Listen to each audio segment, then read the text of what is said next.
Are slower or quicker repetitions better for building muscle? You can often lift more weight when you complete your reps more quickly. Slower reps, on the other hand, result in longer eccentric contractions and more muscle tearing. Today, we'll examine what science has to say about which of these methods is the most effective for accelerating muscle growth and enhancing your entire body composition. As suggested by the name, we must begin by setting a repetition pace. Researchers actually use this phrase to indicate how quickly you complete reps for a certain exercise. The majority of workouts, as I've already indicated, comprise both an eccentric and a concentric phase. The part of the movement where the target muscle lengthens is referred to as the eccentric phase. For instance, when you drop the weight during a curl, your bicep is in the eccentric phase. To keep the weight from falling to the ground, the muscle lengthens while keeping tension.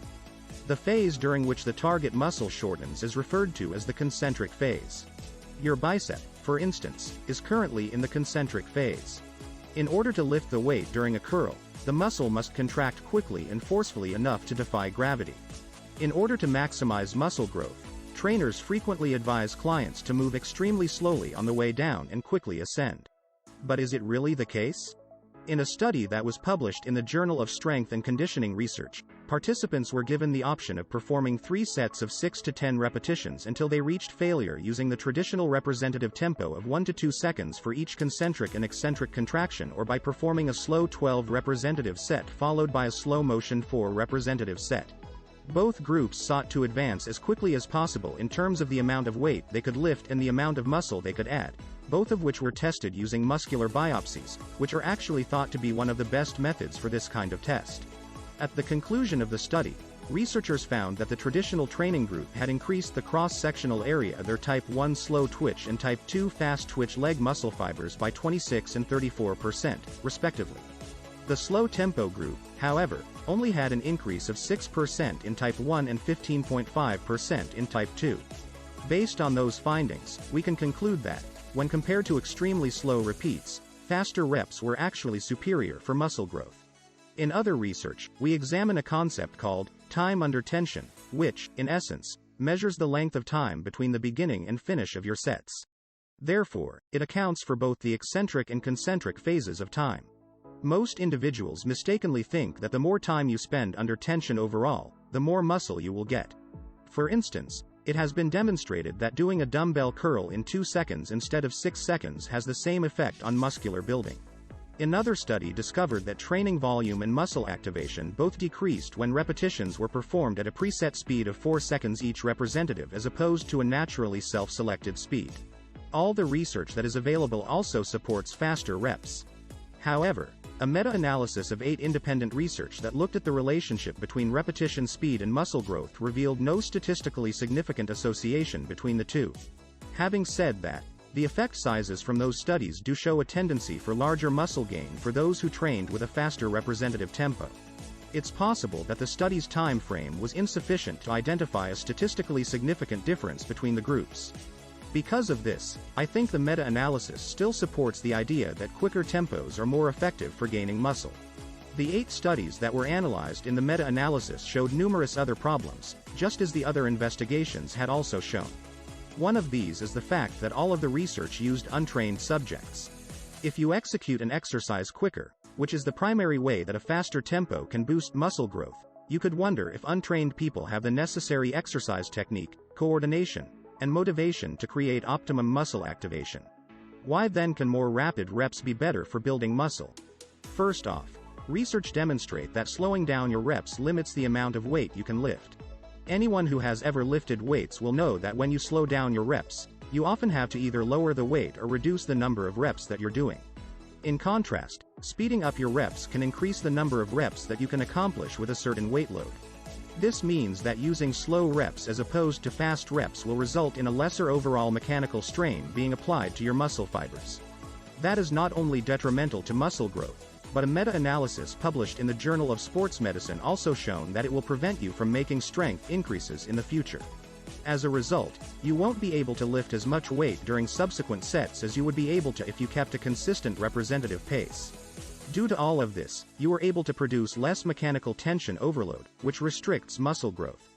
Fast reps also result in higher levels of muscle activation than slow reps, which is another advantage. The Henman size principle, which argues that muscle fibers are recruited generally in order of size from slow twitch to fast twitch to fulfill force production demands, has something to do with this. Simply put, slow twitch fibers are often active for practically the whole duration of exercise. Fast twitch fibers won't begin to function until the going gets extremely rough. Since fast twitch fibers are often more related with observable muscle growth, more explosive reps can give a powerful stimulus for muscle growth by keeping your fast twitch fibers working throughout the whole set. On the other hand, if you choose to perform sluggish repetitions, the fast twitch fibers won't be stimulated until much later in the set. After that, the slow twitch muscles are unable to provide enough force to lift the resistance. As a result, your rapid twitch fibers will not be as stimulated by slower reps. So by this point, I'm sure you're wondering, doesn't science say that slow eccentric contractions are better for muscle growth? Indeed, some studies show that slower eccentrics result in more muscle growth than faster eccentrics, which is why many individuals mistakenly believe that reducing the weight slowly results in greater muscle growth. Based on the meta-analysis we just discussed before. The problem is that the eccentric phase of a contraction is frequently investigated in isolation without also taking into account the opposing concentric contraction on top of that in research that advocates slower contractions on the way down.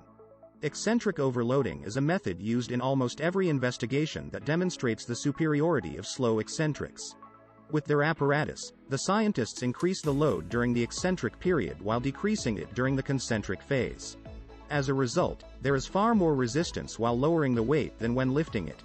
Slower eccentrics are advantageous if you have access to this equipment, but because the most of us don't, we often use barbells, dumbbells, cables, and machines that all keep a constant amount of tension when raising or reducing the weight load. It's not necessarily true that slower eccentric contractions will aid in muscle growth. Now you can overload the eccentric contraction and gain some additional advantages from slower reps. Negatives on the bench press are one simple concept to comprehend. With a companion spotting you, you would use a very heavy weight and slowly drop it toward your chest. Your partner should firmly raise the weight off of you as you press it up until it reaches your chest. Due to your partner's assistance, you are only able to lift a portion of the weight back up after lowering the entire object to your chest, resulting in eccentric overload. Going slower on the way down can therefore truly pay off in this scenario. The 21 method is another way to benefit from slower reps. You will use 2 limbs to carry out the lifting phase of a workout using this approach. While doing so, slowly lower yourself using just 1 limb. This will result in a potent eccentric overload once more.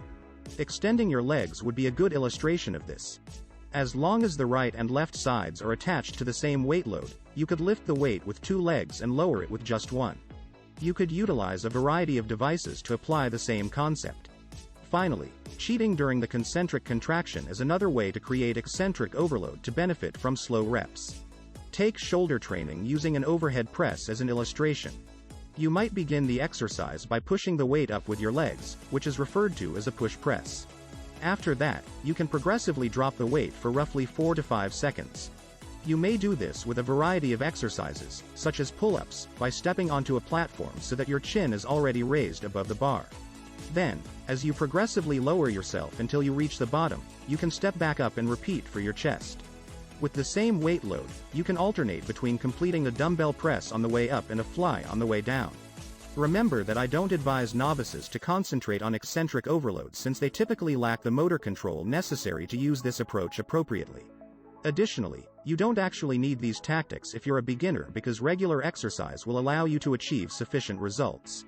With that said, even for those of you who are advanced, don't go overboard using these techniques as highly taxing on the body, which is why overdoing it may lead you to run into recovery issues and potentially an injury.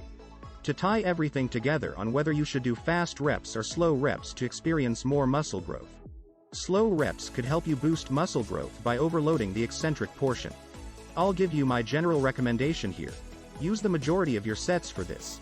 Explosively performing the concentric phase will probably result in greater muscle activation than patiently performing it. Furthermore, evidence suggests that a faster concentric can boost strength increases. Now, even if you attempt to explode during the concentric, this does not guarantee that the weight will move quickly if you use a reasonable amount of weight. The reps can still appear to be moving extremely slowly, particularly during the final few repetitions of each set. That's okay since the purpose is what matters most. Regardless of how quickly the weight moves, your goal should be to overcome it with as much force as you can. Despite the fact that there isn't any concrete evidence to support it, faster voluntary contractions do promote greater muscular growth. There is proof that improving explosiveness increases muscular activation and strength gains, increasing the likelihood that your muscles will develop more quickly over time. I advise you to exert the most force possible during the lift, push, or flex component of any contraction because of this. Let's talk about the eccentric contraction now. I wouldn't concentrate too much on reducing it for a fixed period of time. For the majority of your sets, I'd recommend using 3 or 4 seconds. The weight should be brought down such that you can complete the maximum number of repetitions while still maintaining proper technique and keeping control of the weight the entire time. At no point should the weight fall freely. You're probably going way too quickly on the eccentric portion if you're just dumping the weight down in an uncontrolled manner. Additionally, you can utilize the 21 technique negatives or deliberate cheating to overload an exercise's eccentric phase, but only if you're an experienced lifter because these methods are significantly harder on your body than performing conventional sets, as I just said. That much wraps it up. I sincerely hope you enjoyed watching this video and discovered some useful new methods and concepts around representative pace and time under tension. Please be sure to subscribe to my channel if you enjoyed the video. A complete workout plan, a video exercise library, a customizable nutrition plan, a rescue book, and of course an accountability coach to help you through the entire process are included if you want to take it a step further and want to burn fat and develop muscle more quickly. I'll be back soon, people.